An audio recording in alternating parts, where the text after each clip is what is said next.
প্রত্যেকটি বাড়ি যেন এক একটি পোশাক কারখানা। মুন্সিগঞ্জ সদরের রামপাল ও পঞ্চসারি ইউনিয়নে কাজ করেন অন্তত ৩০,০০০ কারিগর। শীত মৌসুমকে সামনে রেখে সেখানে তৈরি হচ্ছে শিশুদের বাহারি ডিজাইনের পোশাক।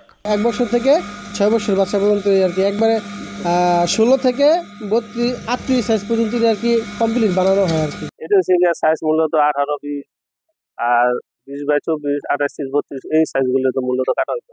৩ মাসের বাচ্চা থেকে ১ বছর ২ বছর বাচ্চারা করতে পারবো। বেচা কিনা নারায়ণগঞ্জ বেচে, ঢাকাও বেচে, বিভিন্ন ডিস্ট্রিক্টও বেচা কিনা। তবে এই নান্দনিক বাহারি পোশাক তৈরির কারিগররা দৈনিক মজুরি পান মাত্র ৫ থেকে ৬০০ টাকা। এতে সংসার চালাতে রীতিমতো হিমশিম খাচ্ছেন তারা। দাবি মজুরি বাড়ানোর। কাজের চাপ প্রতি বছরই ভালো চাপই থাকে।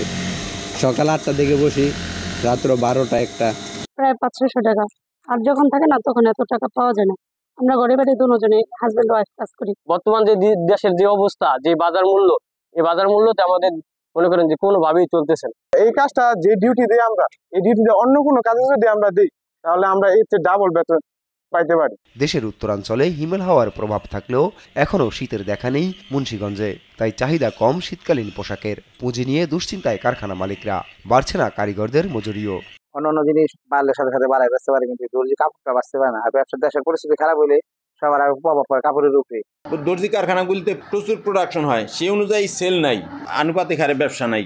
এবছর ৫০ থেকে ৫৫ কোটি টাকার শিশুদের শীতকালীন পোশাক বিক্রির টার্গেট রয়েছে।